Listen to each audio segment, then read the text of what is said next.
dear friends, my name is Rajnandini Ashok Raje Jadhav. At first, I wish you all a very happy Republic Day. Today is 26 January and we are celebrating 76th Republic Day.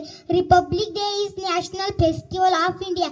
We celebrate this day with great joy and happiness. Of this day, the Constitution of India came into force in 1950. The Constitution is the supreme law of India. Our Constitution was written by Dr. B.R. Ambedkar. Should always respected our Constitution. Republic Day makes us realize the importance of democracy. Republic Day teaches us to love in peace, love and unity. I am proud to an Indian and my love. Thank you very much.